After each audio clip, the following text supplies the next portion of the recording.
It's a surprise. Surprise, para happy. Kasi hindi naman nila sinasabi pag magnanakaw sila ng pera. Diba? Sabat natin sa hindi sila nagpapahalan. Meow, meow! Meow, meow! Kung ano, kung gusto nilang next time, kung gusto nila ng early announcement, sabihin mo nila na magnanakaw sila at kung magkano ang nanakawin nila.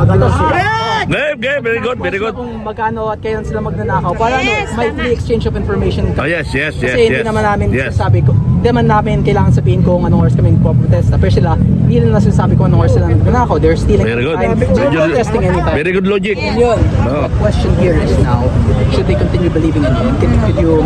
Could you give a reason for the people to believe in you? Kasi maraming they believed in you, all of us did. We all thought you would make things better. Things are not better. Our economy is collapsing. The peso is rapidly deteriorating. Our stock market also crashed. And now we are facing instability in Mindanao. There's a possibility of secession again. What else? Hundreds of billions have been stolen. So investors are losing confidence in our government, and there might also be mass resignations soon in the reserves, the military, due to loss of confidence for the government. So it's all Marcos's choice. Sir, last na sir, ba't yung ginagawa ito sir? Kaya nga, ayusin nyo, JMA ha? 51% Romualdez, ABS-CBN. Yes, tama. Filipino citizens regarding yung ginagawa nila ngayon. Do you want them to... Ayusin yung pagkikipag-usap mo. ABS! Yes, of course. They are doing the same thing. They will be doing the same thing. We'll have more... Buhay ngayon ng ABS-CBN at saka GMA, buhay. No one's prison, no money is being returned to our government. Ang nangyayari yung kay Ping Lacson, di ba? Yung sabi niya, ang marathon. Dadala muna, dadaan kayo. May interview. We want the trillion stolen back. Okay, hindi lang yung this year, for last year, hanggang gabi. Huwag mo na mag-ingay. May interview. Took office and became the Speaker of the House. Doon nag-umpisa lahat. Madami na tayong nakita dun from the 2024 budget and also the very corrupt 2026 budget. As we can see from recent debates, I personally interpolated the PCO budget. Nakita natin 2.6 billion. Saan na gagamitin yan? And then... Isara nyo na yung DMA! Well, please. Wala kami tiwala sa inyo! As we've also... Hindi, lumabas na sila, lumabas na.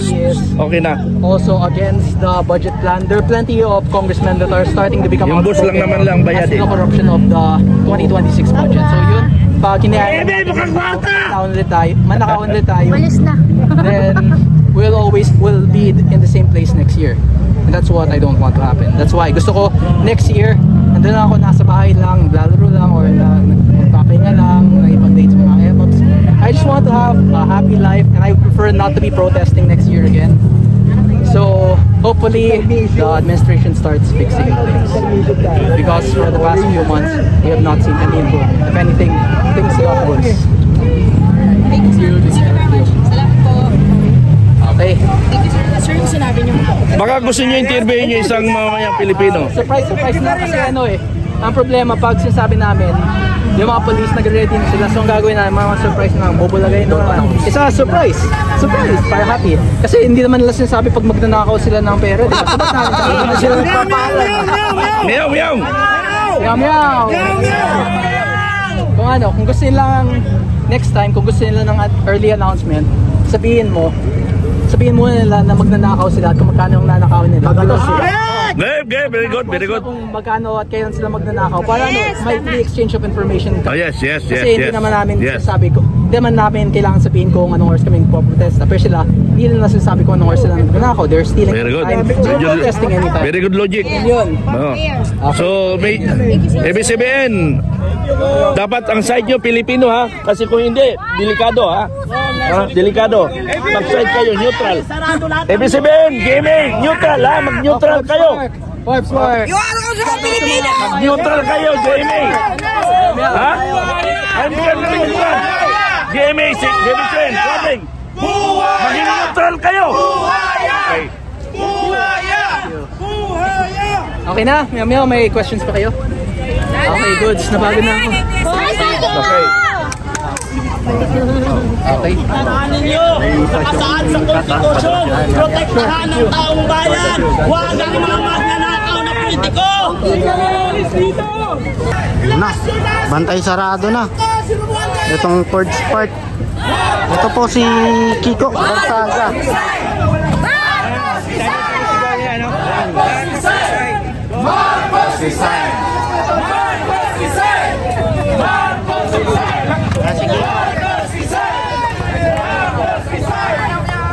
So dumating po si Kiko Barsaga dito, then nandito na rin po yung mga supporter. So nagkabiglaan, kakarating lang din ng mga kapulisan po. Yan, pakita ko lang sa inyo si Kiko Barsaga, si Kong.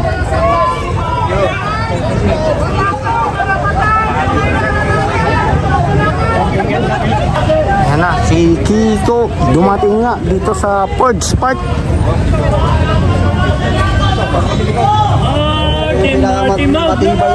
So nilin lang niya dito sa kabila naman, no? Dasma Village.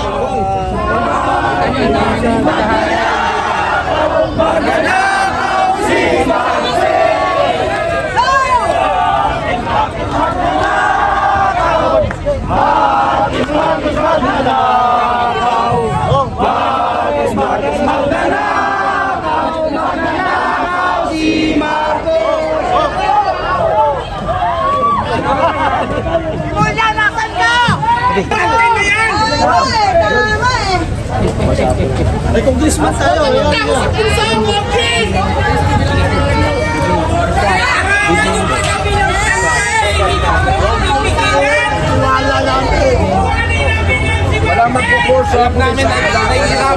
So, kinamayan po ni Kong. Kong Kiko Barsaga. Wala tayo megaphone dyan. Walang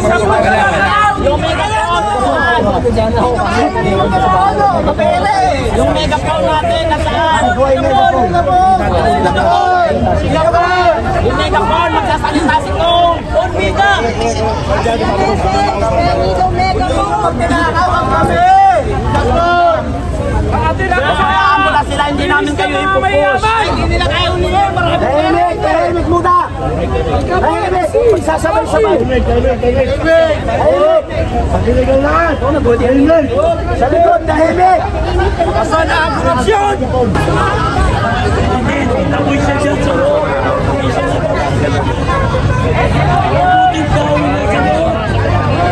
Sinabi ko na yung location, Tetron, balik ka doon.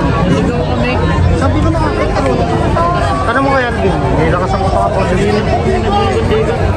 Sinabi ko na sa inyo, naligaw din nga kami. Nararating ko lang mo. Yan. Hindi yan. Anong kaya din lahat? Para sa kanila.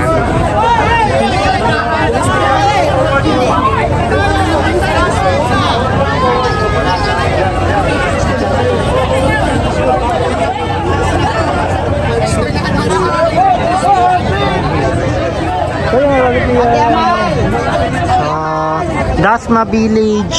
Update pa rin po tayo dito.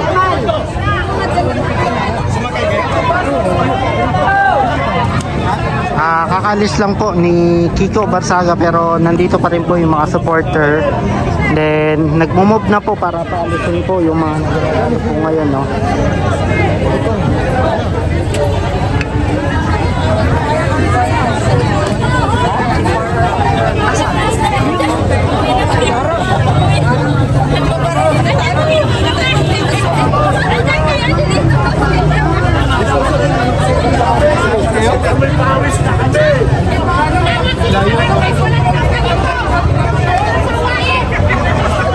Ilabas ang mga magnanakaw!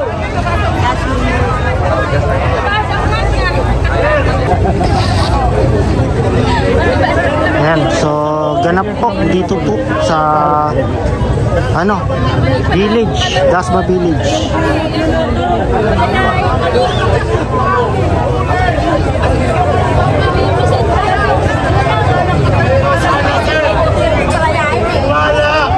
Ibinigay namin sa inyo dahil pagtatanggol ninyo ang mapayapaan.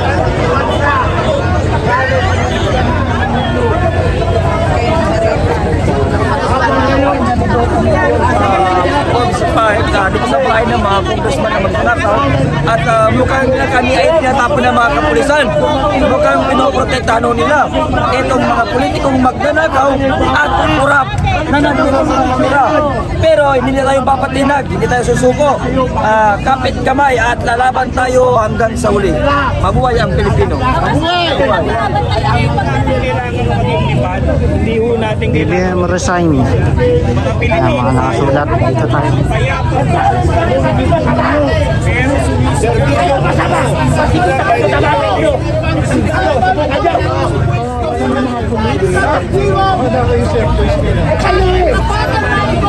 Napuso ngayon, pasado alas 11 ng gabi ay patuloy ko yung protesta ng iba't ibang grupo ngayon. Kanina po galing sila ng Manila sa Makati City.